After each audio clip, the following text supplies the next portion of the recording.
resibo kaya mukhang binulsa lang daw ng bise ang pondo. Nasa frontline ng balitang yan si Marian Enriquez.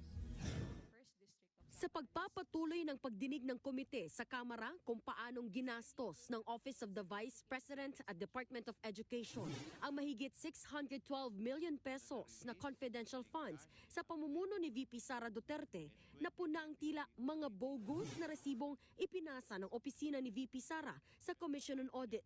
Partikular ang mga acknowledgement receipt na may petsang 2023 kahit ginamit ang mga ito para ipaliwanag ang confi funds noong 2022.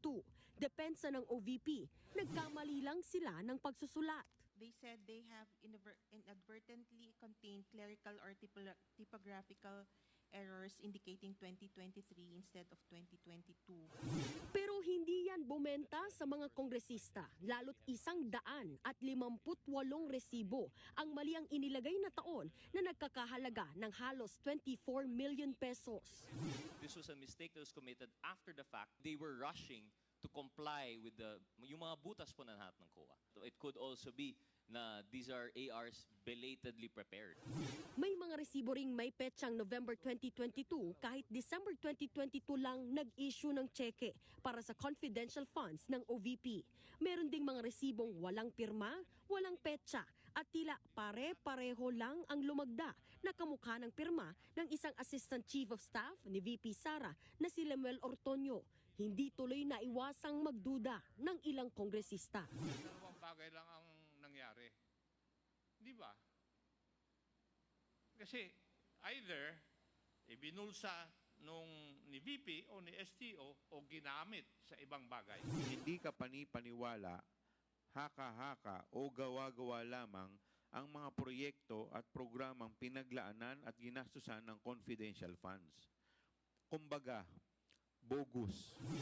Lumabas din sa pagdinig na maging ang chief accountant ng DepEd na si Runa Catalan nakatanggap ng siyam na sobreng may lamang cash na tig 25,000 pesos kada sobre.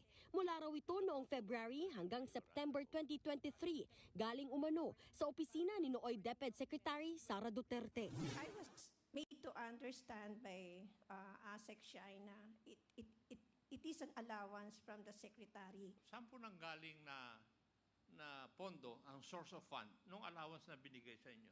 I didn't have the courage to ask. Hindi naman yan makumpirma dahil no-show sa pagdinig si VP Sara maging ang 7 opisyal ng OVP na pinatatawag ng komite. Muling nag-issue ng subpoena para humarap sila. Nagbabala rin ng mga kongresista na mag-i-issue ng contempt order sakaling hindi pa rin dumalo sa susunod na pagdinig.